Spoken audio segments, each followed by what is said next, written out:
Evening diehards, Red Sox improved to 4-1 with a 7-3 win over the Miami Marlins in the first game of a two-game skid in Miami. Brian Johnson pitched great, pitched 6 innings, struck out 5, walked 3, gave up 6 hits and 1 earned run.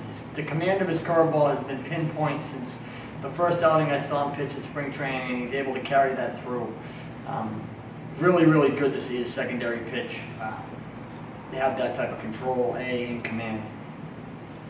Mookie Betts went deep, Hanley Ramirez went deep, the Sox banged out some runs and hits. Every guy in the lineup had at least a hit except for Jackie Bradley and obviously Brian Johnson, the pitcher. But good news, you got Chris Sale going tomorrow, you're 4-1 after that debacle on opening day. You know, the Red Sox really did a good job of putting that in the rear view and capitalizing on these weaker opponent type games to open the season. You know, they have a chance with their ace going tomorrow to get him justice after opening day. It's tough, no decision.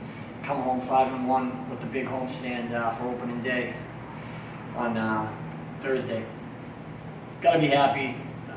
This is really good. You know, Core is starting to figure things out. You knew it would be a kind of like a touch and go type thing.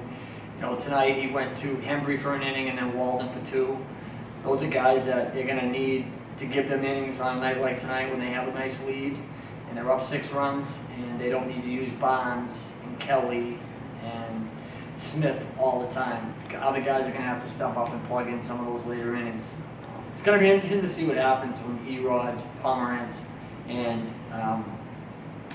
Stephen Wright come back from suspension, because right now Brian Johnson to me deserves to be in the rotation. He's been awesome since spring training, and it's just carrying through. And yeah, Miami's not the best lineup in baseball, but I want to see this kid pitch his way out of the rotation, meaning when he starts to get rocked for 2 or 3 straight starts and he's giving up home runs, he keeps the ball down. His fastball is around belt high, but it seems to dazzle hitters. You know, like I said, he had, I believe, 5 strikeouts tonight, and you know that's little things that I see with him pitch. And I saw him pitch against the Yankees in spring training, and that was against the big boys, the Judge, the Stans, the Sanchez's, etc. And you know, this is now probably the 5th or 6th time he's pitched this year, and he's been great almost every single outing. And you know, I don't want to see them just bump him out because one of these guys are off the DL. You know, that's not what we're trying to do. We need to win every game. Believe it or not, the games in April matter just as much as the ones in September. I'll probably be the only person that will tell you that. But baseball's like this. Every team usually wins 60, loses 60, and what you do in the other 42 is how you make your season. Look at the stats. If you win 100 games, okay, yeah, maybe you're not going to lose 60. But most of the time, you know, not every team wins 102 games, and that would mean you'd only have 60 losses. So keep that in mind.